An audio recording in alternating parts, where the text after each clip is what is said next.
Greetings, ladies and gentlemen, brothers and sisters, friends, enemies, and comrades. I'll be here briefly, as I usually say, and maybe I might take longer, but you never know. But karibu sana, ladies and gentlemen, brothers and sisters, friends, enemies, and comrades. This is Kenyan Revolutionary for another quick session talking about Kenyan politics, or should I say Kenyan politics. If this is your first time coming to this channel, please go ahead and subscribe to this channel. This channel talks about Kenyan politics and world politics as it's related to Kenya.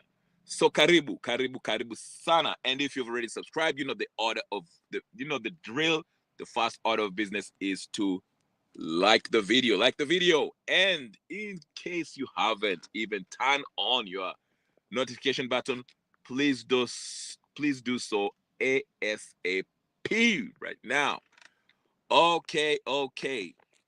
So I'm just going to touch on a few topic here, one or two, and just my general view on what's going on in Kenya. Today again, Boniface Mwangi. This guy is amazing. He's amazing, and I'm not saying that as a compliment. I'm saying that this guy is ridiculous. Okay. So today there was a report that they kidnapped Boniface Mwangi again, and they took him to the border of Tanzania and Kenya, somewhere, I don't know, in Namanga. I have no idea. I lost track, but they took him there and they pinged his phone when he turned it off or whatever the case is, and they found him and he's back and he's talking to news reporters of how they came to him. The police didn't identify themselves.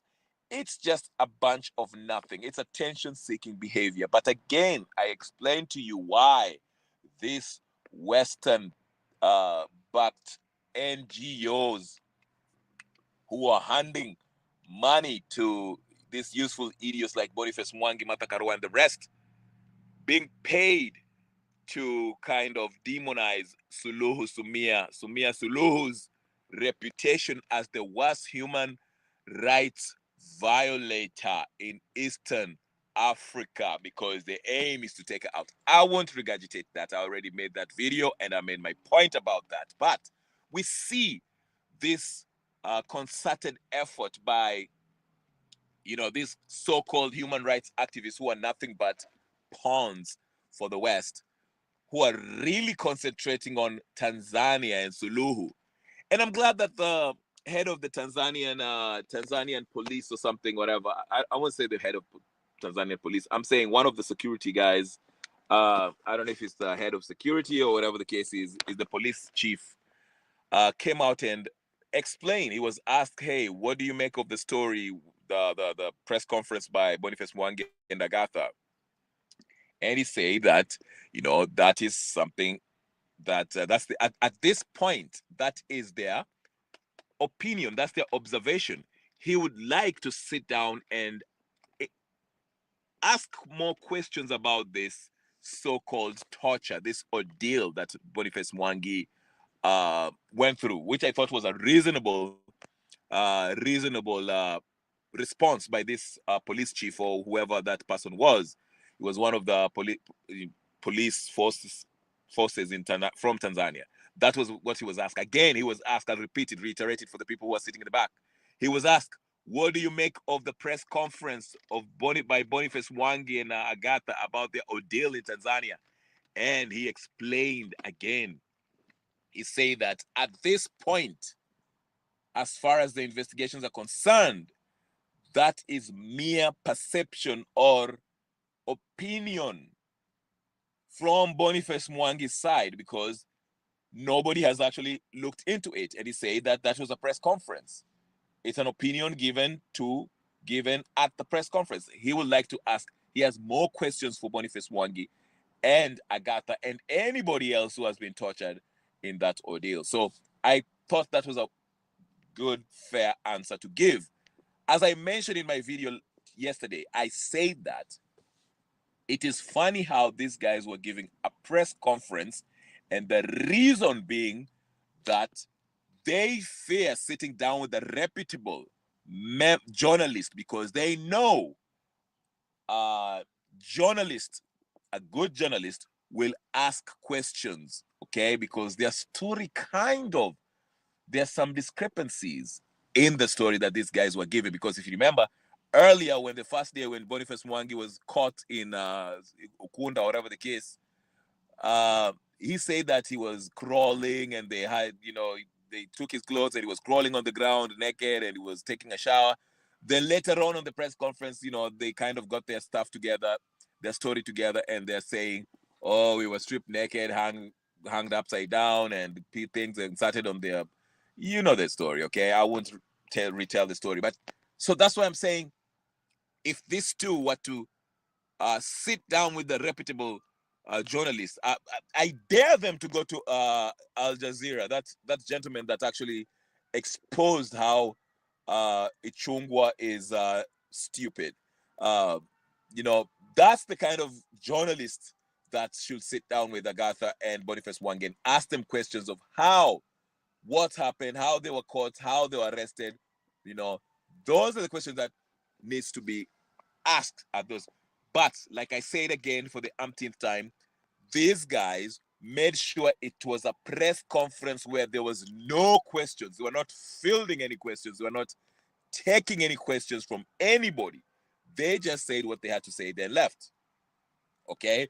And as I explained, the aim is to demonize Suluhu because if you listen to the main, at the center of their sad story, their made-up torture story, the aim was to paint Sumia Suluhu as the bad guy. That's why they kept on telling you, oh, when I was naked, they asked me to say, Suluhu, Pole Suluhu, I don't know Suluhu, Sumia, Sulia, Asante Suluhu, Asante.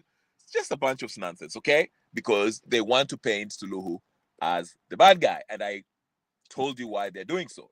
Now, I won't spend a lot of time about Boniface Mwangi, but all I can say about this whole Boniface Mwangi shenanigans, what is it, the achievement, what it's achieving, the goal that they're trying to achieve with all this nonsensical, made up, conjured up, false narrative, false story by Boniface Mwangi.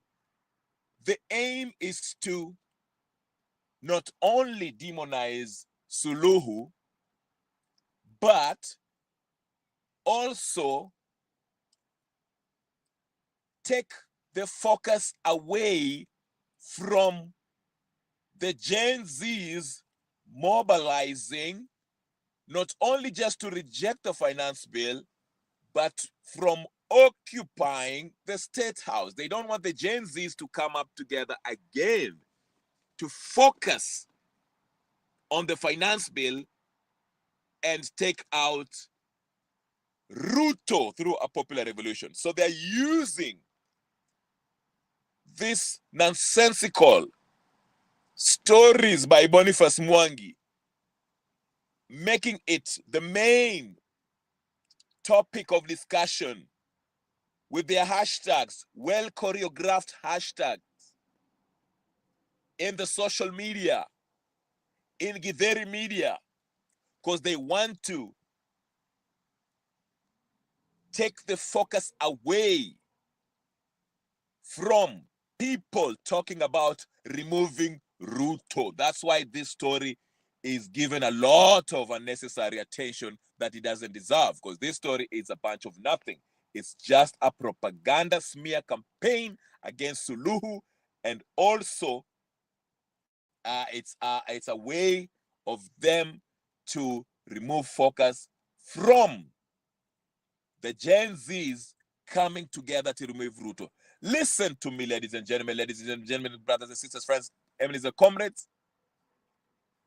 You saw this past week, especially after Madaraka Day, the kind of tribal vitriol that was going on when there was attack, paid government, NIS financed bloggers were going on and off, back and forth, talking about Luos versus Kikuyus.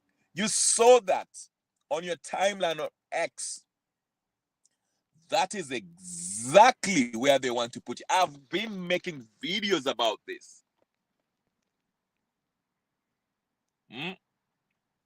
Karibu sana Shimaria mnakuona. Go ahead and like the video. So you see the aim here. And I wrote it on my X. Ama jamaa, it will be a story after story. Story of abduction. And let me tell you something, ladies and gentlemen, brothers and sisters, friends, and comrades. The majority of the abductions that are going to take place between now and August of this year, there'll be NIS fake abductions to make the headlines. I'm telling you right now. Little focus is given to the not only finance bill, but the idea of being tribeless, partyless, and leaderless. Everyone and their mama is popping out with a political party. Let me get to the main meal.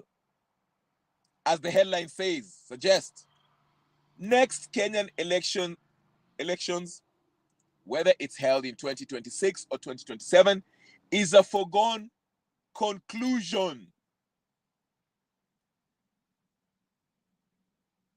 I don't know if you guys are watching. It's worth looking around you. Beware of your surroundings. The only way you can take out an oppressive regime is not through the ballot box. I will repeat it for the umpteenth time and for the people at the back. The only way you can remove a rogue, corrupt, criminal regime like Ruto's is not through the ballot box. You will not. As I've mentioned before, Ruto is not the president of Kenya by accident.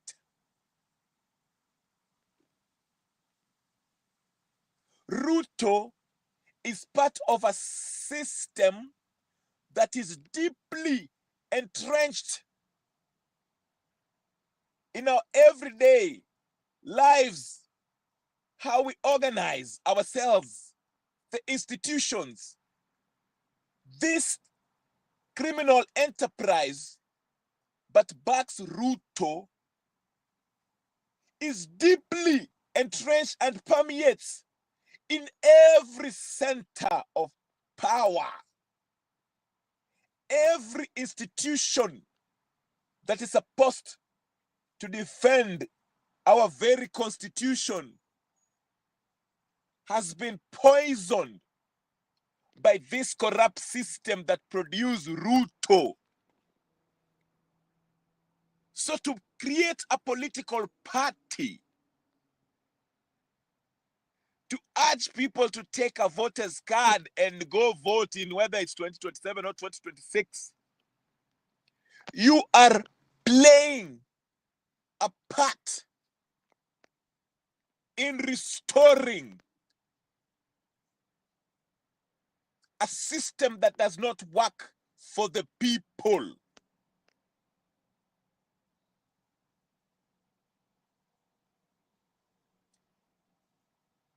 That's why I feel sorry for you guys who are getting excited. Oh, 2027. I see people are doing their tribal mathematics. Hey, you know, Mount Kenya now is not supporting Ruto, so Ruto is going to lose. Oh, the Wajaluo are not enough. They are, even if Raila support him, he's not going to win. Oh, we are going to remove Ruto.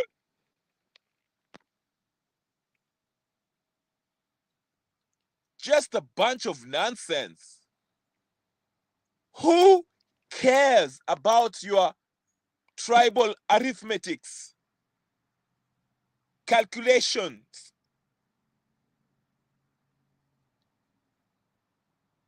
You can conjure up all the numbers you want. ladies and gentlemen, brothers and sisters, friends, enemies and comrades, it does not matter. Because newsflash, let me tell you something. Even if, and I say if with capital letters, it's a conditional. Even if Ruto is defeated in the next general elections, the person who is going to take over from Ruto is going to be part of the political class, corrupt criminal element, bourgeoisie, puppet of the West, and will continue with these failed IMF World Bank policies that Ruto is implementing in Kenya.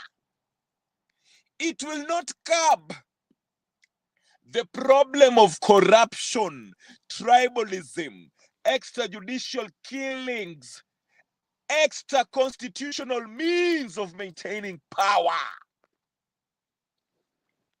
This will continue because those are the means in which this criminal political class can survive and maintain power and rule over us.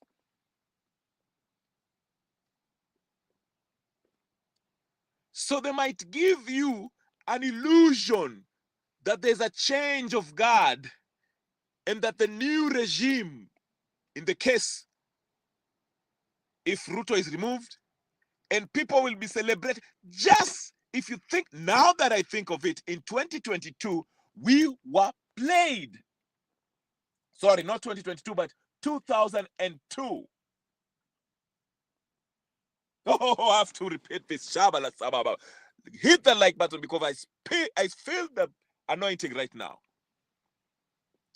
I'll repeat it one more time, ladies and gentlemen. Hindsight is 2020. Looking back at 2002, when we had a spree of neurosis, excitement, thinking that it was the dawn of a new era, after 24 years of being chained in oppression under Moi's regime, we celebrated. We sang songs of freedom. Yote yawezekana bila Moi. Yote yawezekana bila Moi.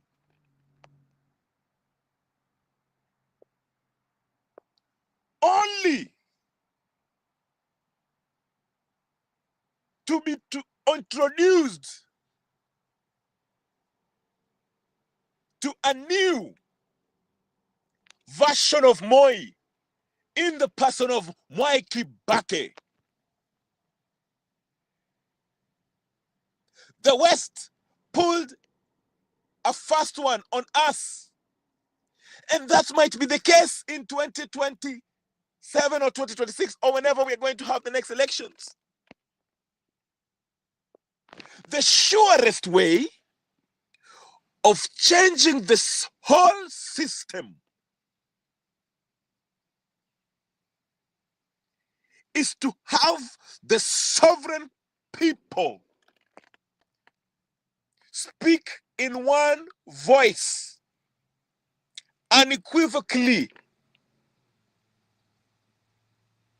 to reject not only the Ruto's regime, but anybody and everybody that has been part of this corrupt system since 1963. But they might pull a 2002 trick on us again. That's why I maintain the next Kenyan election is a foregone conclusion. It's a done deal. If it's not through a popular revolution, rest assured, whoever is going to take over the mantle is going to be a Western puppet, a progeny of Moi, a protege of this corrupt criminal class that rules Kenya.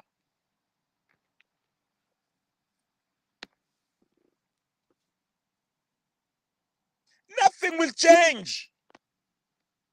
You will just get excited. And it is designed to prolong their rule. Give them more time.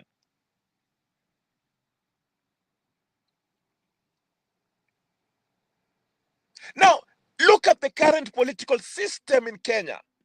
If you want to know how deep this corrupt political class, who are Western puppets, influenced, financed system, is entrenched in Kenya, look at the people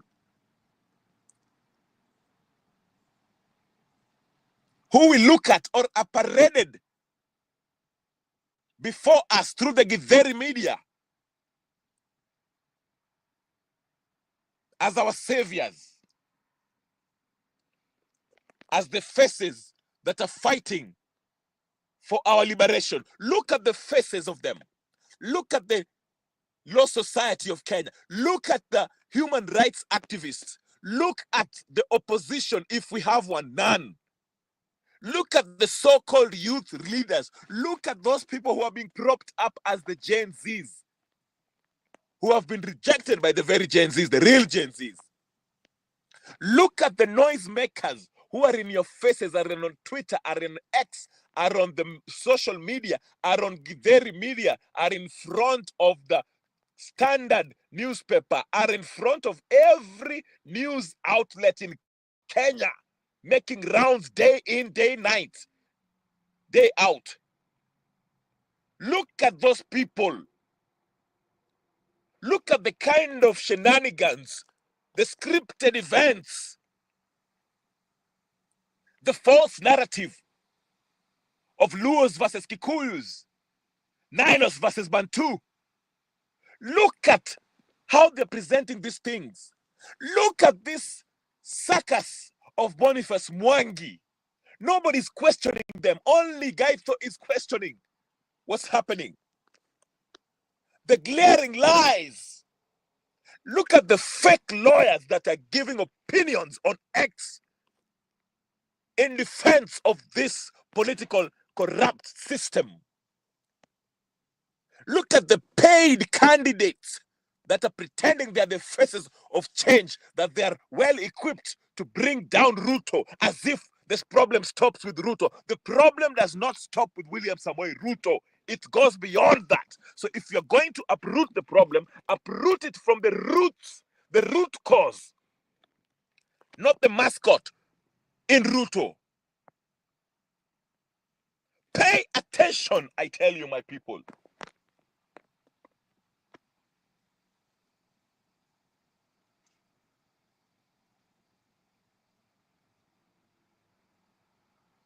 This story of Rose Njeri, I'm not buying it. I don't care about your feelings. I'm not buying it. It has NIS written all over it. This is a story that is made up. I've never seen somebody so happy to be arrested. I'm not buying it. I am not. I'm not boarding. I'm not.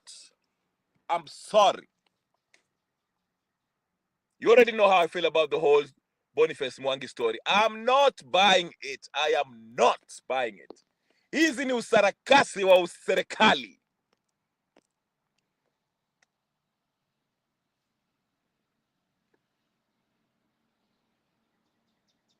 Fake story. Made up, conjured up narratives. They want to keep you busy and emotionally charged towards issues that have nothing to do with nothing.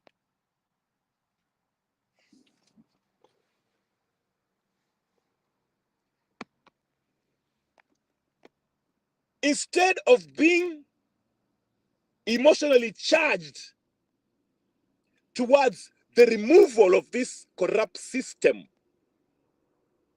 and its representative, from Ruto to all the members of parliament, all the Senate, all the judiciary, all the governors, we are busy being told to worry about some innocent girl who was taken by the police custody, taken to police custody. For what? Creating a link?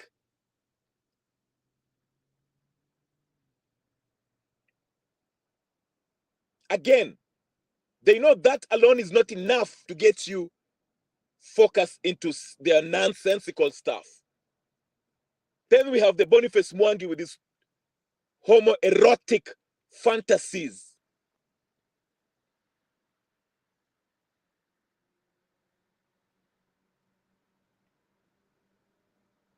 They know that's not enough to get your attention. So they have to tell Gachagua to ramp it up with his bullshit ass one-term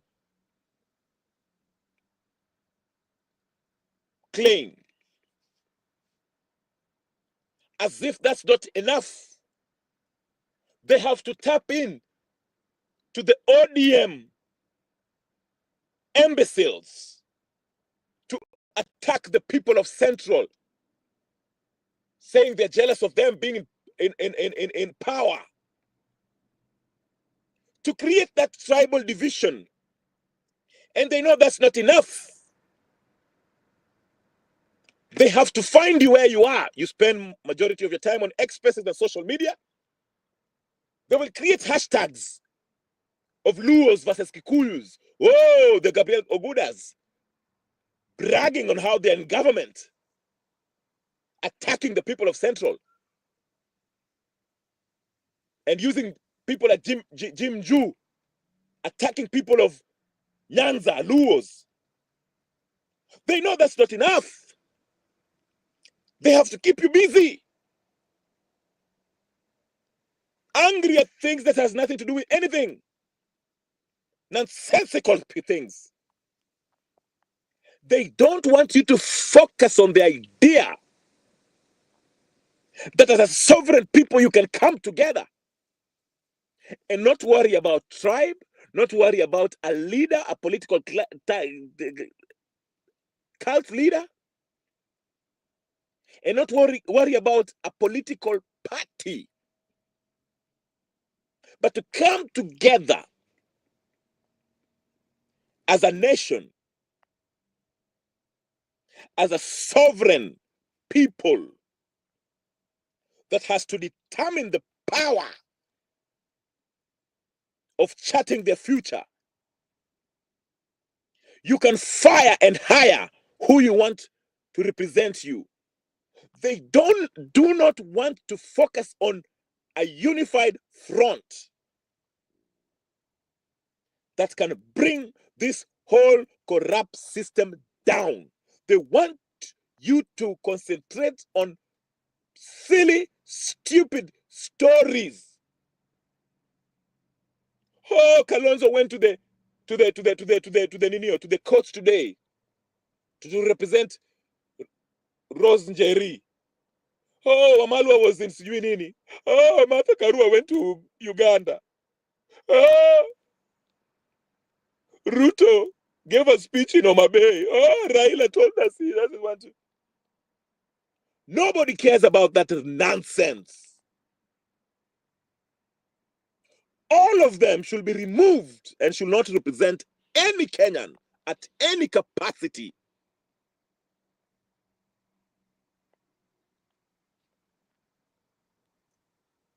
But they're busy working hard because they remember they're traumatized by the events that happened last year when power almost shifted from the corrupt few to the majority. When we scared the political class shitless by going to the streets, and we dared imagine marching to the State House to remove Ruto, not only Ruto, but the whole legislative body. That is what they're afraid of.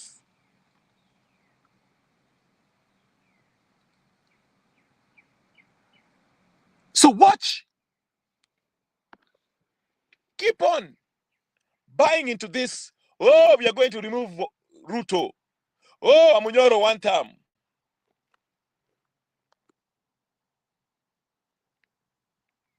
Oh, we are injecting.